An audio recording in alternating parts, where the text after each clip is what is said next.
आप देख रहे हैं समाचार एजेंसी ऑफ इंडिया में साइन न्यूज।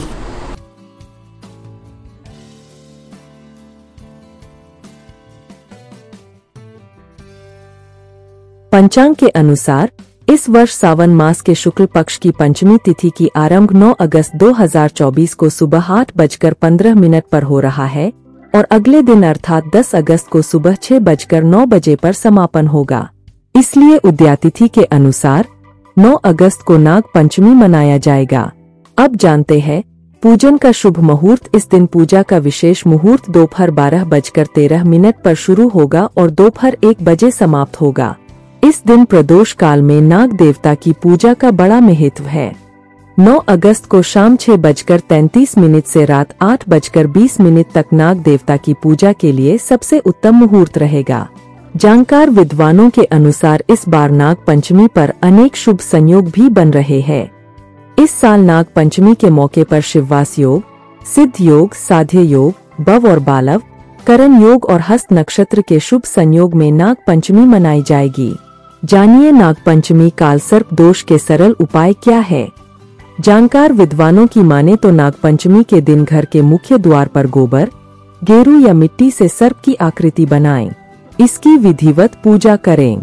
इससे आपकी आर्थिक स्थिति मजबूत होगी और काल सर्प दोष से होने वाली परेशानियां दूर होंगी।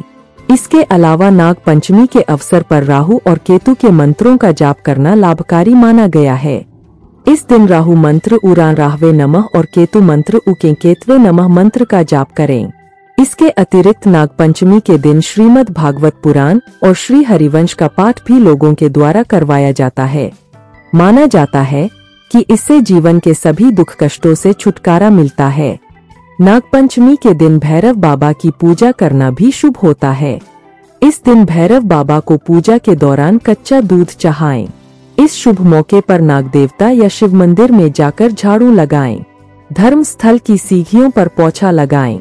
आइए जानते हैं पूजन की विधि। प्रातः उठकर घर की सफाई कर नित्य कर्म से निवृत्त हो जाए। इसके पश्चात स्नान कर साफ स्वच्छ वस्त्र धारण करें। पूजन के लिए सिमवई चावल आदि ताजा भोजन बनाएं।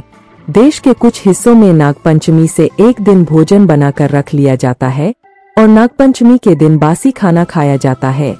इसके बाद दीवार पर गेरू पोतकर पूजन का स्थान बनाएं।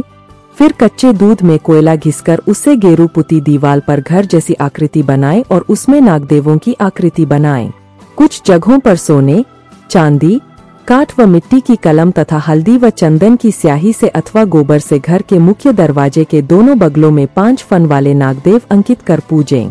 सर्वप्रथम नागों की बाम्बी में 1 कटोरी दूध चढ़ाकर आएं और फिर दीवार पर बनाए गए नागदेवता की दही, दूर्वा, कुशा, गंध, अक्षत, पुष्प, जल, कच्चा दूध, रोली और चावल आदि से पूजन कर सेमवई व मिष्ठान से उनका भोग लगाएं और इसके बाद आरती कर कथा का श्रवण जरूर करें।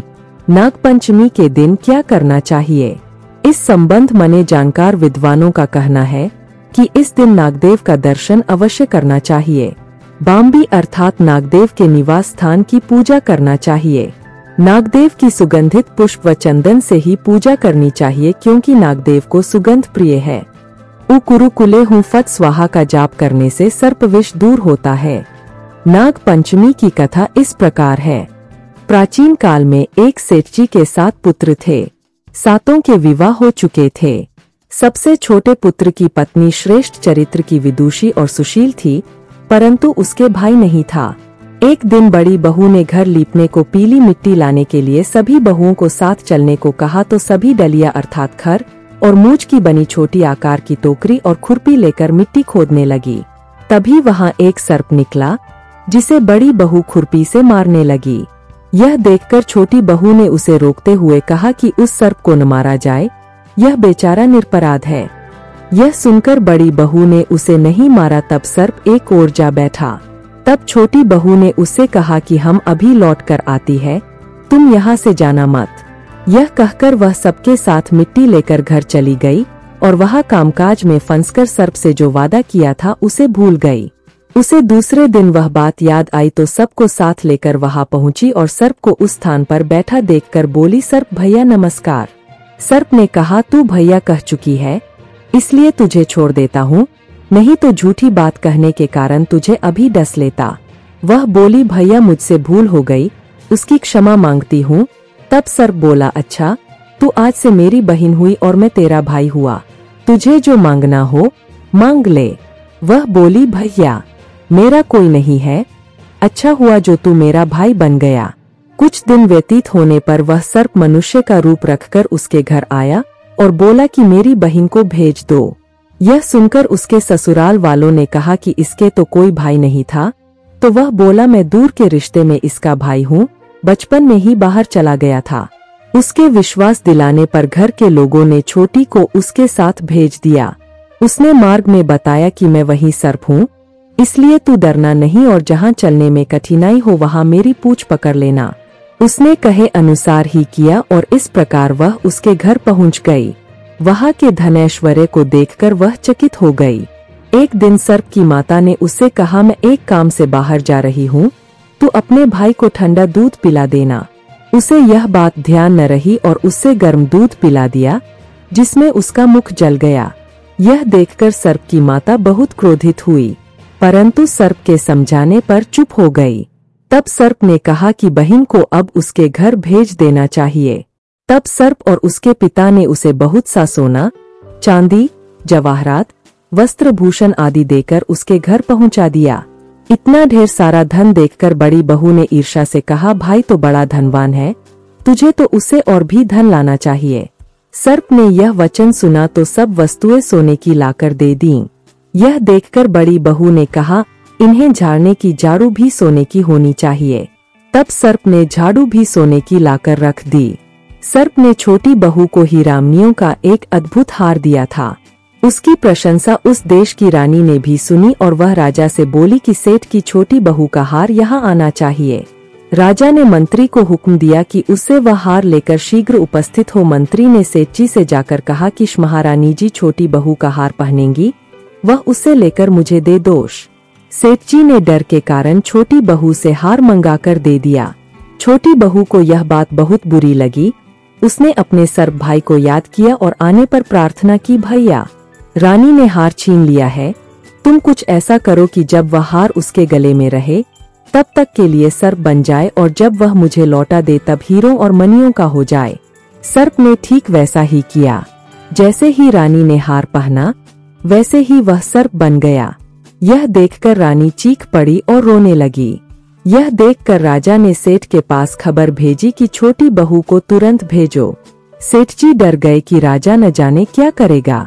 वे स्वयं छोटी बहू को साथ लेकर उपस्थित हुए। राजा ने छोटी बहू से पूछा, तूने क्या जादू किया है, मैं तुझे दंड दूंगा। छोटी बहू बोली, राजन धृष्टता क्षमा कीजिए, यह हार ही ऐसा है कि मेरे गले में हीरों और मणियों का रहता है और दूसरे के गले में सर्प बन जाता है। यह सुनकर राजा ने वह सर्प बना हार उसे देकर कहा, अभी पहनकर दिखाओ। छोटी बहू ने जैसे ही उसे पहना वैसे ही हीरो मणियों का हो गया। यह देखकर राजा को उसकी बात का विश्वास हो गया और उसने प्रसन्न होकर उसे बहुत सी मुद्राएं भी पुरस्कार में दीं। छोटी वह अपने हार और इन सहित घर लौट आई। उसके धन को देखकर बड़ी बहू ने ईर्ष्या के कारण उसके पति को सिखाया कि छोटी बहू के पास कहीं से धन आया है। यह सुनकर उसके पति ने अपनी पत्नी को बुलाकर कहा, ठीक ठीक बता कि यह धन तुझे कौन देता है। तब वह सर्प को याद करने लगी। तब उसी समय सर्प ने प्रकट होकर कहा, यदि मेरी धर्म बहन के आचरण पर संदेह प्रकट करेगा तो मैं उसे खा लूंगा। यह सुनकर छोटी बहू का पति बहुत प्रसन्न हुआ और उसने सर्प देवता का बड़ा सत्कार किया। उसी दिन से नाग पंचमी का त्योहार मनाया जाने लगा। अगर आप नाग देवता की कृपा चाहते हो तो कमेंट बॉक्स में जय नाग देवता लिखना न भूलिए।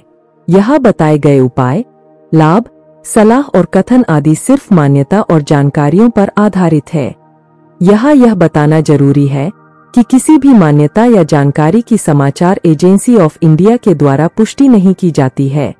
यहाँ दी गई जानकारी में निहित जानकारी विभिन्न माध्यमों, ज्योतिषियों, पंचांग, प्रवचनों, मान्यताओं, धर्म ग्रंथों, दंतकथाओं, किंवदंतियों आदि से संग्रहित की गई है। आपसे अनुरोध है कि लेख को अंतिम सत्य अथवा दावा न माने एवं अपने विवेक का उपयोग करें। समाचार एजेंसी ऑफ इंडिया पूरी तरह से अंधविश्वास के खिलाफ है। किसी भी जानकारी या मान्यता को अमल में लाने से पहले संबंधित विशेषज्ञ से सलाह लें।